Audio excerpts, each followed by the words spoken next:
Практически все оборонные предприятия выполнили задание гособоронзаказа в полном объеме.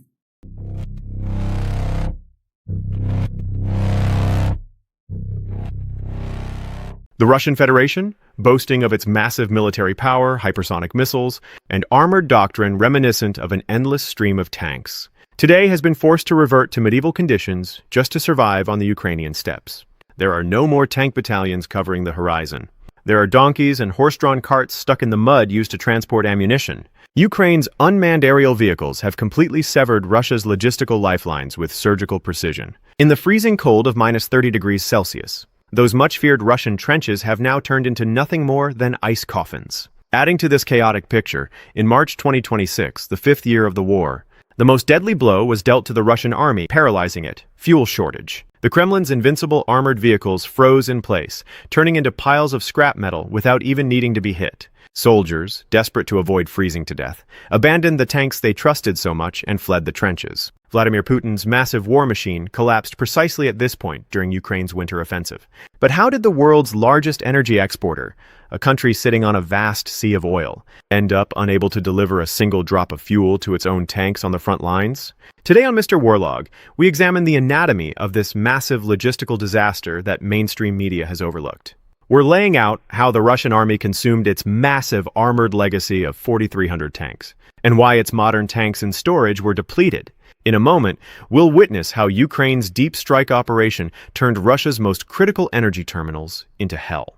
We will delve into the tactical details of that strategic blindness that changed the course of the war, the bribery wheel of incompetent commanders, and how a tank left without fuel turned into a deadly steel coffin for soldiers. If you're ready, we're diving into the dark story of how that massive tank army was destroyed, not by bullets, but by logistical ingenuity. To understand the roots of this logistical disaster, we must first look at the mathematical collapse of the massive armored force Russia deployed to the field.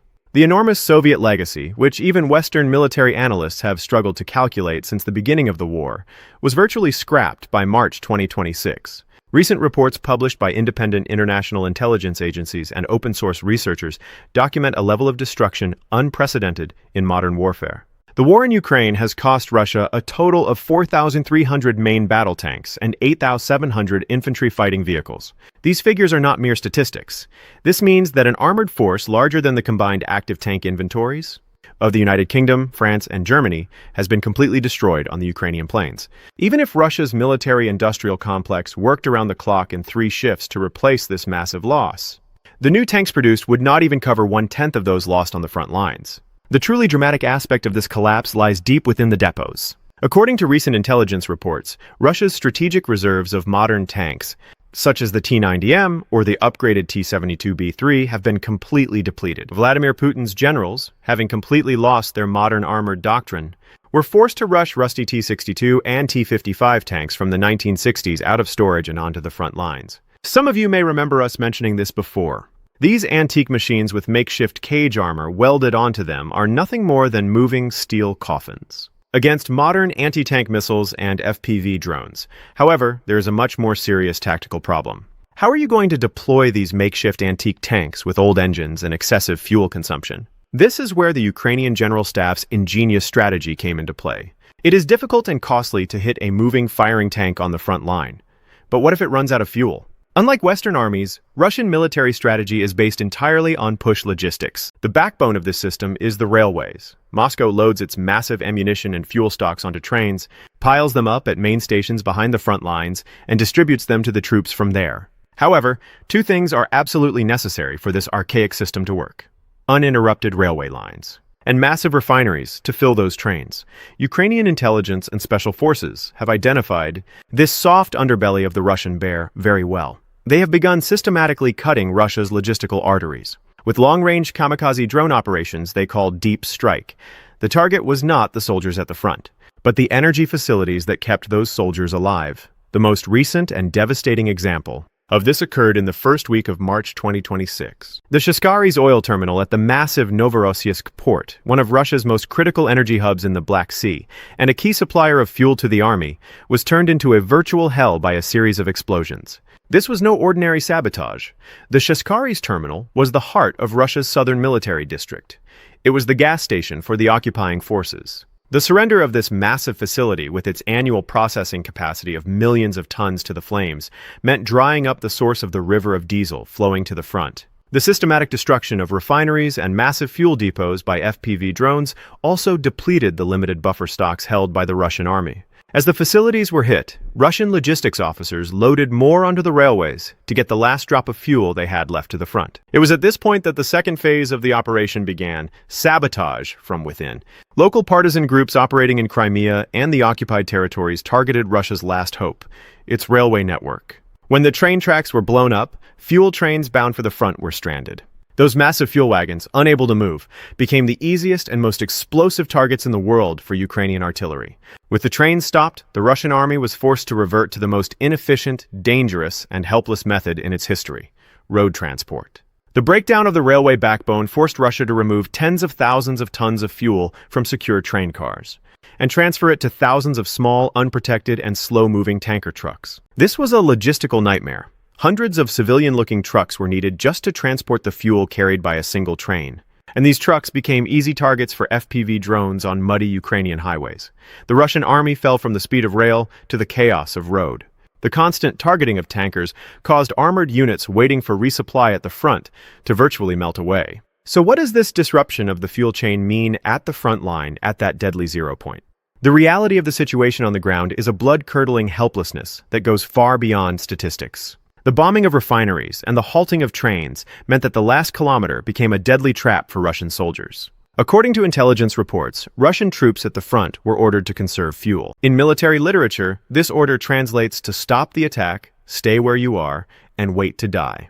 Because in temperatures of -20 to -30 degrees Celsius, conserving fuel in the freezing winds of the Ukrainian steppes means shutting down the engine of that massive tank and disabling the systems that keep the crew warm. The panic reflected in radio communications reveals the gravity of the situation. Soldiers report that they cannot start their tanks, are in danger of freezing, and that evacuation vehicles cannot reach them due to fuel shortages. In military jargon, this is called non-combat casualties. You lose your soldiers not to enemy fire, but to your own logistical incompetence, to freezing. Running out of fuel has cut the Russian army off from the technological age and dragged it into a grotesque struggle for survival. Just like a Mad Max movie, with modern armored vehicles immobilized, desperate Russian commanders have reverted to the dusty pages of history. Intelligence images are pouring in, showing Russian soldiers using mud-covered donkeys, horse-drawn carts, and even grocery trucks to transport ammunition and supplies along front lines protected by billions of dollars worth of air defense systems. With its tankers constantly being hit, the Russian army is trying to transport fuel by welding makeshift scrap metal onto trucks belonging to civilian companies. This picture of desperation is the most concrete proof that the myth of the invincible armada has collapsed. Huge tanks unable to move due to lack of fuel are no longer a force on the battlefield, but rather massive metal targets with known coordinates and no ability to maneuver. The Ukrainian artillery has no trouble hunting down these immobile piles of steel. If you think this fuel crisis at the front is solely due to the success of Ukrainian drones, you are missing the darkest part of the big picture. What is really eating away at the Russian army is the massive internal corruption and graft combined with attacks from outside. As logistics lines shrink, the limited fuel that reaches the front has become a tool of power and enrichment for incompetent commanders. The scandal uncovered by Ukrainian intelligence laid bare the extent of this decay. The Akhmat units loyal to Chechen leader Ramzan Kadyrov were stealing diesel fuel sent to Russian soldiers freezing at the front and selling it on the black market. While soldiers in the trenches were freezing to death, these units known as the TikTok battalions were filling their own pockets by draining the lifeblood of the army. Consider this. On one side, soldiers dying of exposure. On the other, so-called allies stealing and selling their fuel. This is the moment when the Kremlin's authority ended and the military hierarchy completely collapsed. However, the real big target hit by this fuel crisis is not tanks, but Russia's strategic eyes. Modern air defense systems, S-400s, and massive early warning radars require high-capacity generators and tons of special fuel to operate.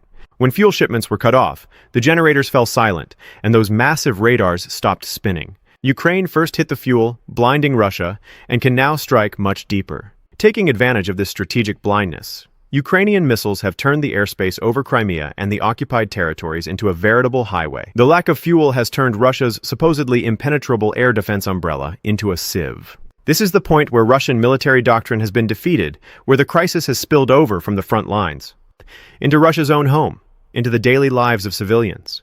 Consider this. The world's largest oil exporter cannot even supply fuel to its own military bases. Esteemed viewers, wars begin with missiles, but they are won or lost with logistics. As Polish Foreign Minister Radosław Sikorski said, wars end when one side's resources are depleted.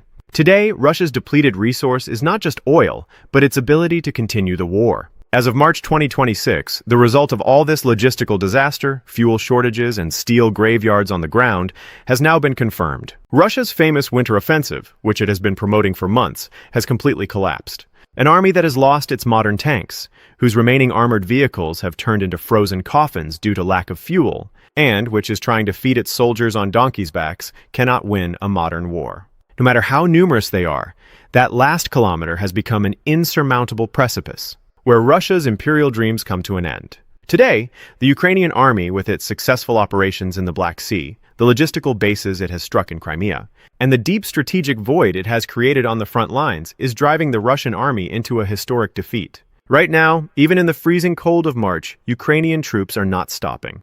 Weaving through the massive piles of metal abandoned by the Russians due to lack of fuel, they continue to advance at the most critical points of the front, knocking down Russian defense lines like dominoes. The Kremlin is helpless in the face of the deep strike strategy. High-tech missiles are being replaced by medieval darkness on the front lines. Ukraine's determined advance and relentless pressure on the front line have completely broken not only the Russian army's logistical, but also its psychological resistance. It seems that if Russia cannot untangle this knot, that frozen front line will not remain merely a defensive weakness. It will turn into a massive wave of collapse reaching all the way to Moscow. Energy giant Russia is drowning in its own sea of oil.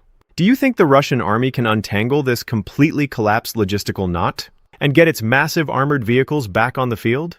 Or has Ukraine's clever strategy determined the final outcome of the war? Please share your deep and visionary geopolitical analyses and military history expertise with us in the comments. We carefully read each one and shape the direction of our channel with your valuable intellectual ideas. Don't miss the realities behind the big picture, the tactical intelligence on the ground, and the critical strategic moves hidden by mainstream media. Like the video and subscribe to the Mr. Warlog channel. I'm Charlie. Keep your cool, read the facts, and stay informed.